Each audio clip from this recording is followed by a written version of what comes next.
Jamaah, para muhibbin, para pecinta Allah dan Rasulnya sekalian yang berbahagia. Mudah-mudahan Allah memberikan berkah kepada kita melewati saluran Syekh Abdul Qadir Jailani wa nafa'ana bihi wa ulumihi fid dharain fi kitabi Fathur Rabbani.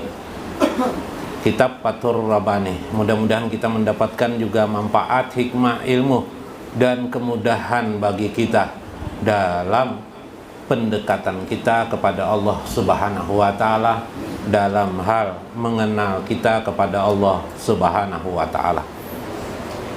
Faqala al-mu'allif rahimahullah, berkata Syekh Abdul Qadir Jailani, wa taba'u fala tasahibahu fa innahu tiplun sagirun la aqla lahu.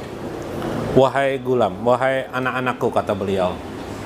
Sebentar, saya lupa nih tadi memperkenalkan bagian habaib nah datang. Nah, ini ada Habib Faisal Alkap bin Ibrahim Alkap lah. Mana beliaunya, mana orangnya? Nah, tuh, nah orangnya. Senyumnya senyum surga. Nah, lah. Nah, alhamdulillah. Beliau yang satunya adalah Habib Abdurrahman Assegaf. Nah, Assegaf. Kalau ini tadi itu Alkap. Kalau ini Al-Assegaf, sekretaris Rabitah Alawiyah Kota Madiyah Banjarmasin. Nah, kalau Habib lah, Habib Abdurrahman Assegaf, nama hafal pulang biar nih Abdurrahman pulang masuk di kepala pian. Mau nandak tahu Habib asli lawan kadanya betakun non sidin, ini sekretarisnya tahu catatannya Sekotariah Banjarmasin sampai ke buyut-buyutnya tercatat nih. Kemudian Habib Hasan bin Ahmad Alkap. Nah, Alkap pulang nih. Ini banyak Alkap, ada dua. Al-Habsi ada nah berdua beranak. Kalau ini Al-Banjari nang di galung sini, Guru Arifin Al-Banjari. Itulah. Al-Kanada. Oh, Al-Kanada jusirin. Kelayan dalam. Kelayan dalam katanya. Nah, kelayan dalam menyatakan sidin ini bilang nak baca ceramah kieu sidin nih jana. Nah, ini sidin ini arat belu lucu. Nah, ini orang Banjar kata, belu lucu sidin. Jadi bagian habaib tadi ini beliau ini ada sekretaris catatan. Jadi kalau pian pingin jadi habib, kalau enak jadi habib, nah, boleh aja, silahkan aja asal bisa menjawab catatan sidin lah, Habib Abdurrahman lah. Ada catatan siapa, nama, model pakai pendaftaran tujuannya, nama ini dari mana keturun sampai berapa turun Bib? 5 kah? Oh, sampai 7 si sidin, 7 turun. Ini kita ini kadang-kadang dengan pakaiannya kada tahu lagi kai kita siapa, nama kita, nama kai kita, apalagi datu, udah tahu juga nama datu kita kan.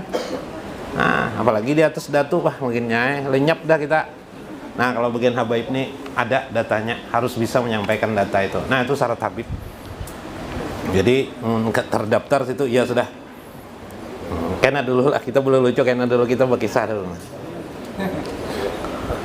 Wattaba'u, tabiat, tabiat itu selera, kata saya. Janganlah tasahibahu, janganlah engkau jadikan sahabatmu yang dekat. Selera kamu pada diri kamu itu jangan dijadikan sahabat. Selera kayak apa? Selera makan, iyalah. Biar kepingin, ya lah. Jangan dijadikan sahabat, artinya jangan dijadikan sahabat tuh. Kalau namanya sahabat tuh kan biasanya apa yang disampaikannya, apa kita, kalau sahabat kita menyampaikan sesuatu kita pasti ingin ya. Nah, kalau keinginan kan macam-macam. Kata selera, cocoknya hari ini makan kambing. Nah, coba bayangkan, harus kita turuti kah makan kambing? Hari ini kita berselera lagi, sudah punya istri, mau tambah lagi istri 1. Nah, selera juga tuh. Hati-hati dengan selera, kata beliau lah.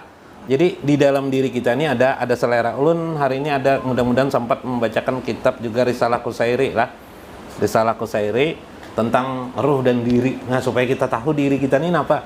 Sudah kemarin kita mengenal diri, sudah ada. Nah, tapi nanti diulang-ulang juga ada. Diri kita ini ternyata ada ruh. Selain ruh ada lagi nafsu. Selain ruh ada lagi nafsu, ada akal. Nah, sesuatu yang disampukkan Tuhan di dalam ruh kita. Disampukkan tuh dirantaikan ya, dirantaikan dalam ruh. Sehingga akal itu sebenarnya ada 2. Ada akal dalam arti jasadiah, nanti akal dalam arti ruhani, atau yang disebut nanti akal rabbani. Tapi sedikit demi sedikit saya akan jelaskan ini. Nah, salah satu efek daripada syahwat atau yang disebut dengan nafsu adalah timbulnya selera. Minggu kemarin Syekh Abdul Qadir Jalani mengisahkan penjelmaan nafsu itu bermacam ragam. Menjelma. Nanti jelmanya jadi dendam. Nah, bila kita dendam dengan orang itu jelmaan nafsu itu. Tidak sabar, gegabah kata orang, tidak teliti, gegabah, apalagi itu jelmaan nafsu. Malas. Allahu Akbar aja muadzin. Wah, sembahyang pulang. Nah, itu kan. Nah, itu jelmaan nafsu itu. Termasuk selera. Selera ini berbahaya. Berbahaya sekali selera ini. Jadi kalau bisa bagaimana kita memperhatikan selera, jangan dijadikan sahabat. Cukup memperhatikan saja. Jadi ilmu Ma'rifatullah ini ilmu yang sebenarnya sangat mudah dan sangat ringan, tinggal memperhatikan saja selera. Kita habisnya kalau bulan puasa kita disuruh menahan nafsu. Habis bulan puasa kita habis-habisan beli macam-macamnya lah.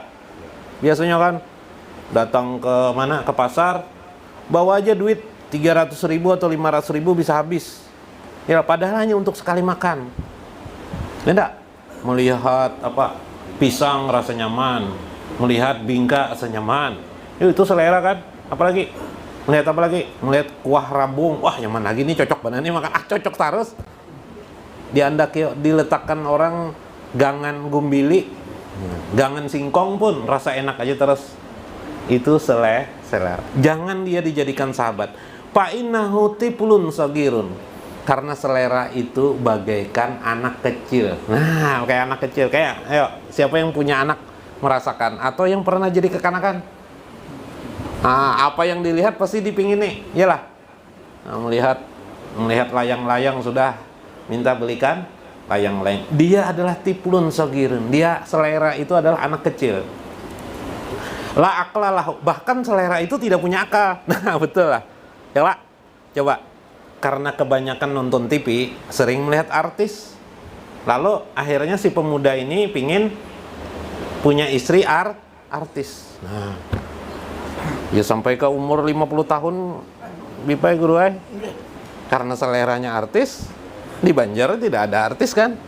Apa yang terjadi sampai 50 tahun, 60 tahun nggak ada singkat kawinan, nggak bisa kawin hanya gara-gara selera. Nah, ya lah.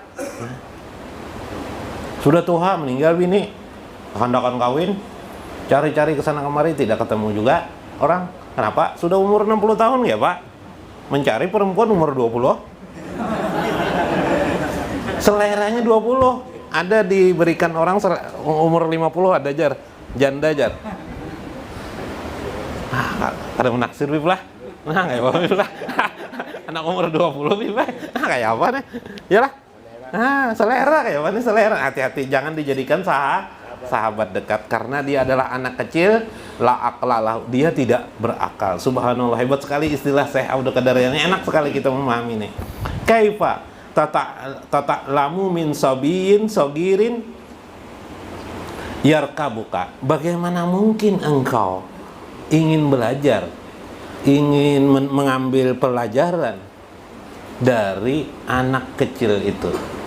Kenapa engkau jadikan sahabat dekatmu dia?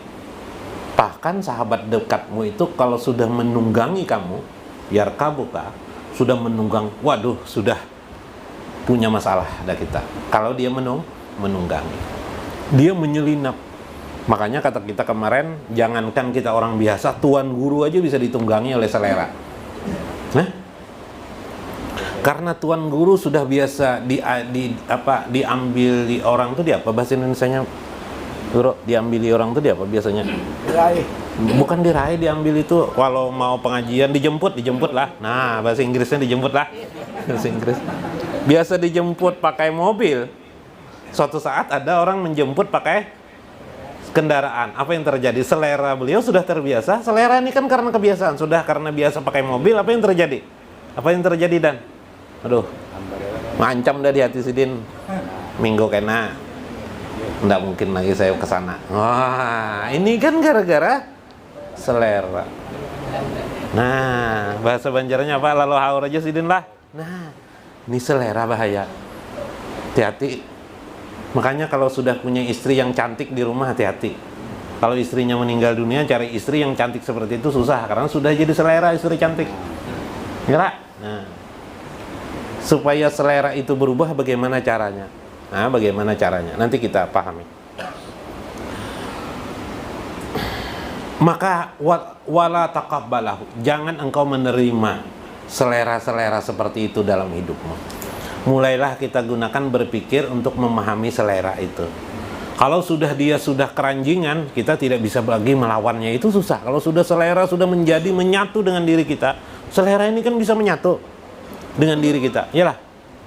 Coba orang sudah punya istri, tiba-tiba istrinya meninggal dunia, apa kabar? Gelisah kesana kemari, yalah. Kenapa, Bib? Mencari bini ya teruslah. Karena sudah terjadi. Yalah. Nah, sekarang kita bagaimana supaya pada saat kita nanti, supaya kita sudah tidak terikat dengan selera, maka kita harus bisa hari-hari kita ini mengatur selera. Jadi selama beberapa hari biar aja riyadah itu latihan kita mengatur selera kita, menghadapi selera kita bagaimana caranya. Supaya kalau sudah kita bisa mengatur selera kita kendalikan selera kita, nah selamatlah kita dari jelmaan nafsu yang berwujud selera ini. Kemudian ketahuilah, kata beliau, wa minhu minas syaitan. Selera itu adalah obok-obok setan. Obok-obok setan itu apa? Tiupan-tiupan setan kepada diri kamu. Jadi memang setan ini cara memperdaya manusia tidak langsung vulgar, tidak. Orang diajaknya seperti bapak-bapak ini, kalau diajak ke diskotek mana mau, nggak mungkin mau, apalagi pakai kopiah haji, pakai kopiah nih, yalah. Nah kayak ini, nah kayak guru Arifin ini, nah, diajak oleh orang ke diskotek, mau lah pian guru. Kecuali sini tak berceramah, kone sini lah, berceramah kone lah. Kamu kesana pasti dipacul. Nyala nambah, paksa dilepas ya sini bolang, sorban nih dilepas. Nah ini bahayanya ya kan? Bahaya benar. Tapi biasanya tidak mau. Tapi dia mulai dijelmakannya. Melewati selera. Suka perempuan cantik, ya kan? Suka perempuan cantik. Kalau soal perempuan cantik tuh tahu benar. Hidungnya mancung. Wah, apalagi badannya langsing. Oh, tahu benar. Wah, itu bahaya tuh, sudah kriteria itu sudah berbahaya, jangan, hati-hati. Dia menjelmakan seperti itu. Sudah ada prinsip seperti itu, akhirnya nanti, nah, tinggal tiba-tiba waktu jalan-jalan di suatu tempat, tiba-tiba si perempuan itu timbul yang wujudnya mirip dengan pikiran kita, dengan selera kita. Apa yang terjadi waktu itu? Nah, apa yang terjadi? Bagaikan apa kata orang? Bagaikan apa? Ada pepatah mengatakan tuh? Hah? Bagaikan udang di balik batu, kalahin lah. Nah, jangan sampai seperti itu. Bahwa aduka, maka keadaan selera seperti itu akan menjadi musuhmu. Dan wa adu abika Adam alaihissalam, bahkan itulah yang mula-mula terjadi kepada ayahmu, kegagalan ayahmu yang bernama Adam alaihi salam. Apa Adam itu? Buah kuldi aja. Adam, ujar Tuhan, jangan engkau dekati buah sajarah. Sajarah itu pohon. Di pohon itu ada buah.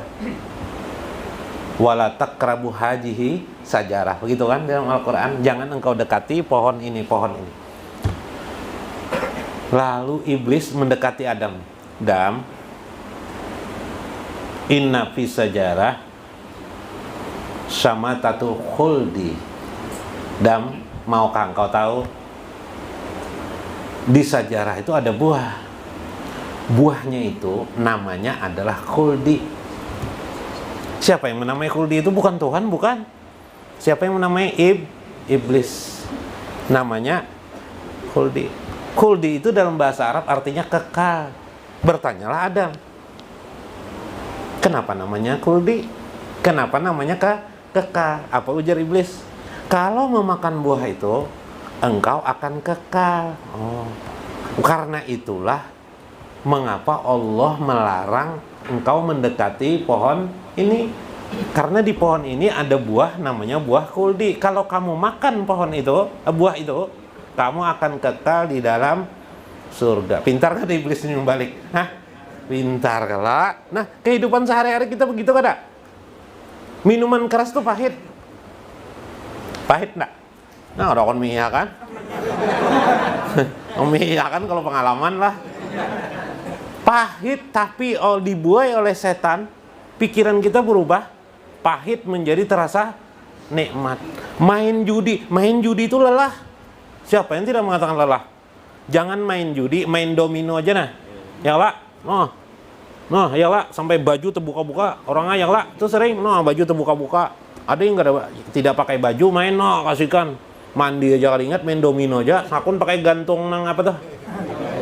Mereka lah, baterai. Sampai telinga nih sampai tak tutup telinga 12. Kalah tuh. Tetap aja penasaran duduk.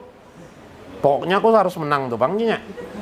Masya Allah. Coba bayangkan, itu bisikan setan berupa ke hobi-hobi. Nah, kalau sekarang nih hobi. Nah, ini bahayanya. Hobi ini bahaya, selera ini bahaya. Ada kisah kawan SMP Betamuan. Oh iya, assalamualaikum, salam. Wah, lama kita friend ya. Tidak ketemu. Siapa kabar ini? Masihlah merokok. Ampih dah. Wah, jadi orang baik sudah ikan belajar. Jangan satunya kan. Jadi orang baik sudah merokok. Wah, hebat kamu. Main perempuan, Bang. Biasalah sudah. Biasa kan main perempuan, sudah berhenti. Oh, berhenti juga teman nih. Apa kesukaan ikan makan bakso, Bang? Masih lah. Berhenti juga. Berhenti juga makan bakso. Karena makan bakso tuh jadinya sering membuang-buang uang. Wah, karena bakso sekarang mahal, jadi kita zaman sekarang zaman hemat aja. Wah, bagus bener nih. Jadi apa prinsipmu dalam hidup? Prinsip dalam hidup ini kita yang penting bergembira aja gitu. Wah, mantep bener badan. Hobi Anda Bang sekarang apalagi? Hobiku sekarang berbohong jadinya. Berarti bohong aja semuanya tadi itu tuh. Main perempuan pada tidak Pak, jadinya ini teman aja dibohongi sudah. Apalagi orang lain, teman kawannya sendiri dibohongi ya betul. Nah, ya kah? Karena berselera bohong. Karena orang-orang tertentu bohong itu bukan sekedar, kalau orang beriman bertakwa, berbohong itu sesuatu yang susah dilawan, harus dilawannya. Bahkan dia menjaga untuk tidak berbohong. Ada yang gila ini, kalau tidak berbohong, dia sakit gigi. Hah? Ya kan? Tidak berbohong itu menggetar tubuhnya. Nah, sama kan ada seperti orang kalau tidak minum, apa yang terjadi? Minuman keras. Dia menggetar tubuhnya. Sama kalau bahasa lain obat-obatan kecanduan.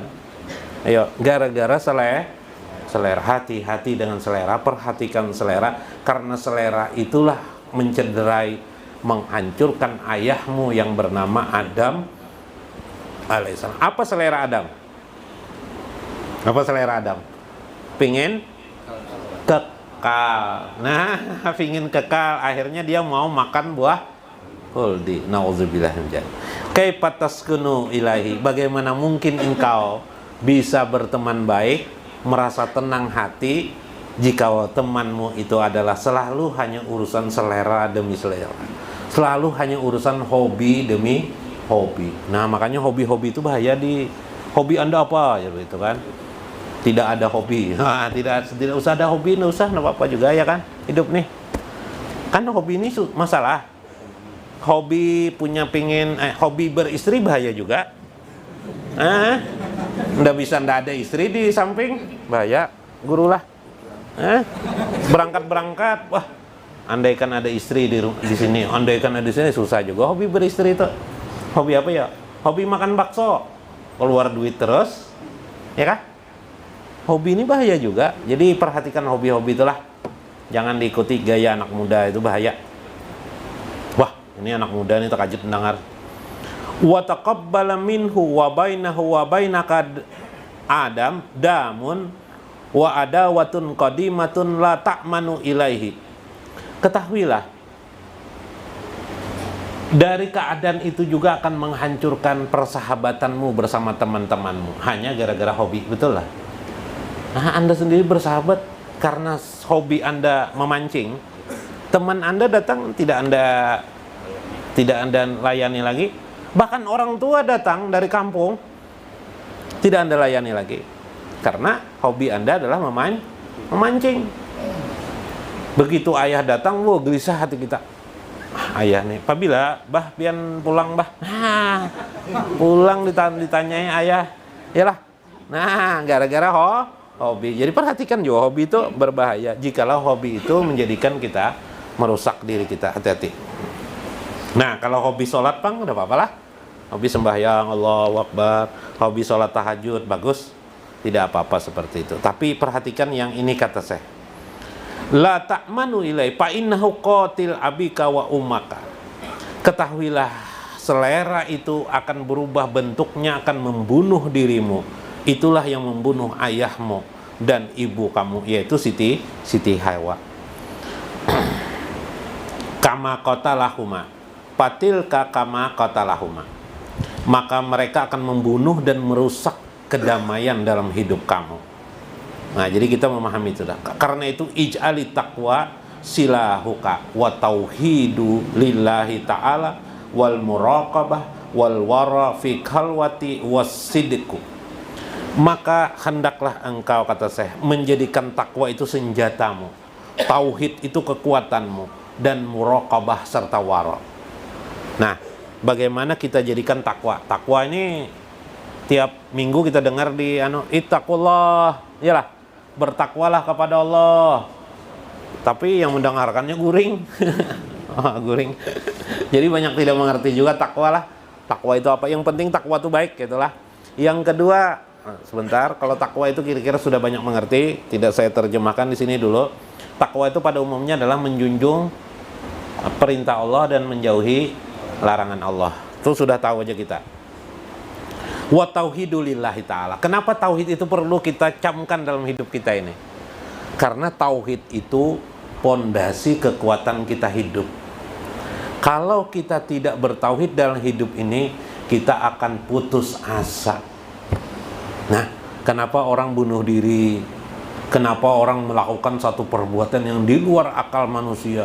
Ada yang memukul orang tua, bahkan ada yang membunuh orang tua, ada yang bermusuhan dengan saudaranya.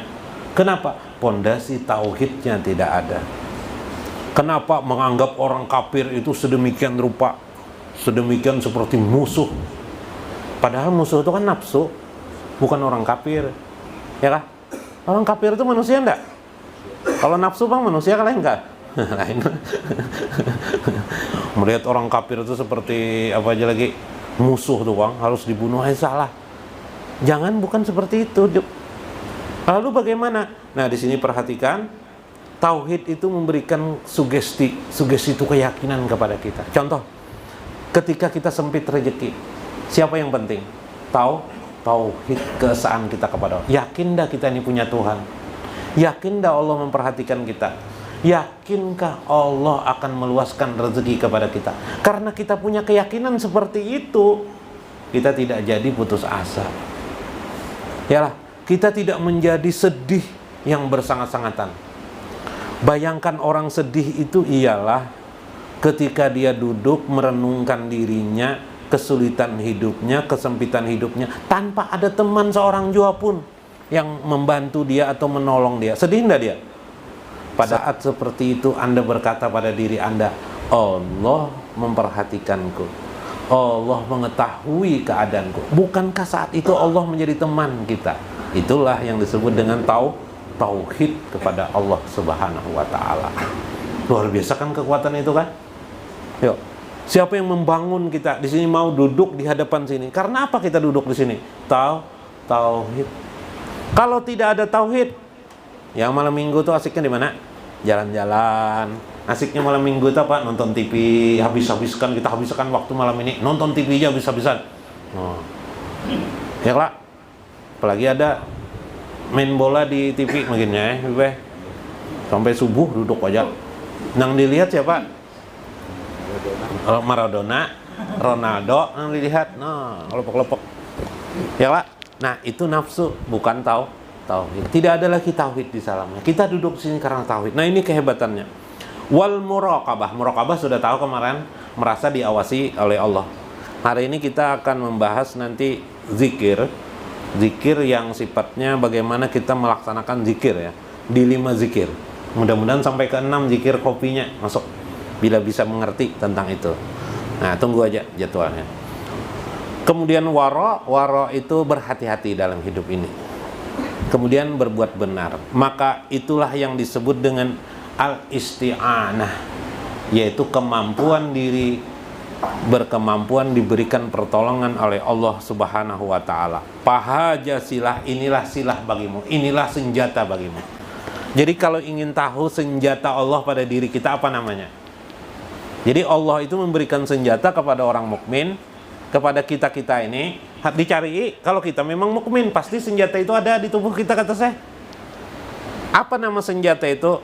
Pertama, senjata itu namanya adalah takwa. Takwa. Misalnya, takwa itu di mana caranya mengetahuinya? Nah, biasanya menjunjung tinggi perintah Allah dan menjauhi larangan. Ada perempuan cantik. Tahu ya kalau perempuan cantik lah. Nah, harus bisa diterjemahkan lagi kayak apa perempuan cantik tuh ya lah. Tahu ya lah, salah. Pak Husain ini kan tahu ya lah perempuan cantik. Kalau si Dini lain perempuan lain. Ini perempuan cantik lah, guru lah. Mengajak pian. Kayak apa kita jar? Tidur di hotel kah kita malam ini jar? Nah, kayak apa pian? Mengiyakan nggak kata-kata? Oh, melihat cuacanya di sini. Nah, ada nang akun, oh itu tidur di hotel. Bisa, soalnya booking kamar juga, lakiannya bingung, biniannya perempuannya bingung, apa aja bang? Kan tadi ngajak tidur di hotel, yang penting kan sama hotelnya jar. Nah, sekarang, ayo, gimana? Perempuan cantik mengajak tidur di hotel, susah nggak melawan? Senjatamu adalah takwa. Nah, kalau ingin tahu senjata Anda itu ada atau tidak, Anda langsung berkata tidak, kata Anda. Oh, itu berarti benar. Senjata takwa sudah ada diletakkan Allah pada dirimu. Subhanallah. Ya kah? Tauhid, senjata tauhid ada di tubuh kita. Buktikan senjata tauhid. Pada saat kita sempit rezeki, apakah kita berputus asa atau tidak? Kalau kita berputus asa, berarti senjata tauhid tidak ada di tubuh kita. Tapi apabila kita tidak berputus asa meskipun sempit, kita tidak bunuh diri, kita tidak melawan keadaan. Nah, silakan siapa? Siapa Habib? Siapa? Siapa? Habib kah? Ibrahim Al-Hamid. Oh, Ibrahim. Pada Allah. Duduk. Alhamdulillah. Sini duduk. Samping Habib Kadir.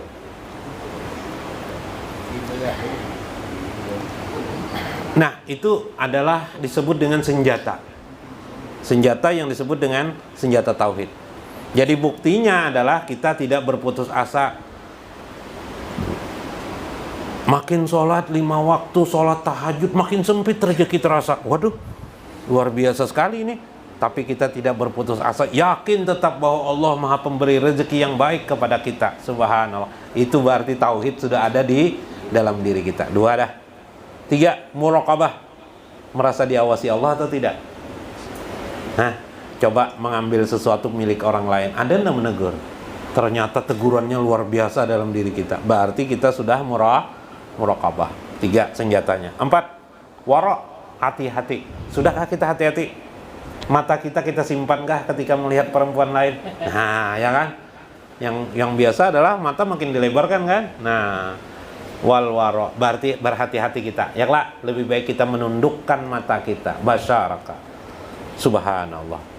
Maka bila keadaan itu, itulah bermaksud wallahu ma'aka. Sungguh Allah bersamamu, kata Syekh Abdul Qadir. Bila engkau sudah punya senjata-senjata itu tadi, senjata apa? Senjata takwa, tauhid, muraqabah, wara, hati-hati. Bila 4 ini ada, 4 sekawannya ada dalam diri kita, Allahu ma'aka, Allah bersama kalian, kata saya. Nah, sudahkah Allah bersama pian?